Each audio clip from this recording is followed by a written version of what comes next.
Boa noite, eu sou Lucas Genesini, esse é Gabriel Senis e Vinícius Limo Rodrigues. Somos alunos do Colégio Unifeb de Brusque, Santa Catarina, e nós desenvolvemos, junto aos nossos orientadores Simone e Heitor, e vamos comentar um pouco sobre o nosso projeto, no qual desenvolvemos um protótipo para uma possível redução dos danos causados por uma enchente. Bom, uma enchente ocorre quando o nível da água de um rio acaba subindo demais e transbordando.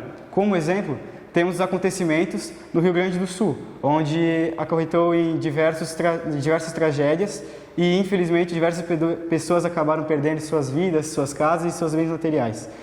Para um exemplo mais local, eu tenho na nossa cidade de Brusque, Santa Catarina, onde o rio também, ao longo dos anos, acaba transbordando com frequência e acaba dificultando a convivência das pessoas na cidade.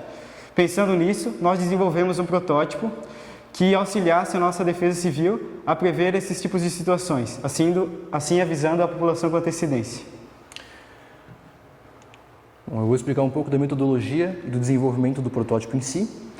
Em 2023, o nosso grupo escolheu as enchentes como o desastre principal e a nossa ideia inicial era montar um estilo de uma régua que medisse o nível do rio em tempo real e pudesse passar essa informação para a população da nossa cidade de Brusque. A gente acabou descobrindo que o nosso rio não tem nenhum tipo de medição, a não ser a régua estequiométrica do próprio rio, com sensores de telemetria espalhados pela cidade, que tinham sensores que não funcionavam muito bem. Então, em conversa com a Defesa Civil e com o professor de engenharia da Unifeb, nós desenvolvemos um protótipo de um sensor ultrassônico. O sensor funciona basicamente, ele tem uma distância aqui de 4 metros e conforme eu vou aproximando minha mão, a gente pode pensar que a minha mão seria a água do rio, dá no mesmo. A distância aqui da telinha vai diminuindo, isso vai mostrando que está se aproximando do sensor. O sensor ultrassônico ele funciona basicamente enviando um som específico numa frequência que o nosso ouvido não consegue ouvir.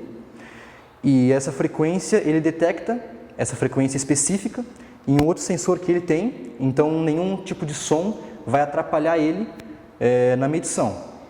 A gente escolheu esse sensor exatamente por causa disso, pela precisão que ele tem e que ele consegue ter com o regulamento e o cuidado necessário durante o uso dele.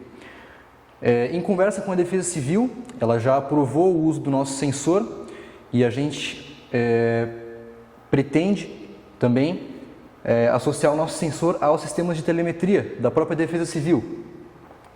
Aqui tem uma foto do nosso sensor um pouco mais de perto aqui. Isso aqui foi na apresentação do ano passado da Liga Steam, onde a gente usou um próprio copo de água que conforme a gente enchia, a própria água mudava a distância que apresentava o sensor, para mostrar para as pessoas que mesmo a água também é um obstáculo possível, é um obstáculo que pode ser detectado pelo sensor. Vou passar de novo. Bom, e aqui a gente projetou em 3D mais ou menos para um melhor entendimento de como ficaria o protótipo. Aqui a gente tem um microcontrolador, que é esse que a gente tem aqui em cima junto com a tela. O nosso foi um ESP32 com tela e com Wi-Fi. Então a gente poderia conectar, por exemplo, esse microcontrolador ao sistema de telemetria e enviar essas informações direto para o próprio site da nossa Defesa Civil, assim auxiliando com certeza a uma previsão de uma possível enchente e podendo reduzir, talvez até anular os danos causados pela própria enchente às famílias e às casas.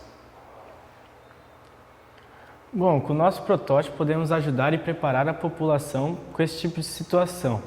Visando que em nossa região os sistemas de medição não são tão precisos e muitos usam ainda a régua estequiométrica para fazer, a gente pode entregar um protótipo que ajuda a população a se preparar melhor com essas ocasiões.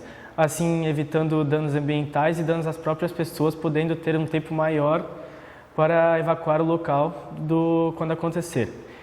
E isso ajuda bastante as pessoas. Esse foi nosso trabalho, a gente ficou muito feliz com essa experiência de estar fazendo trabalho, mexendo com o protótipo, com a ajuda dos professores, e é isso.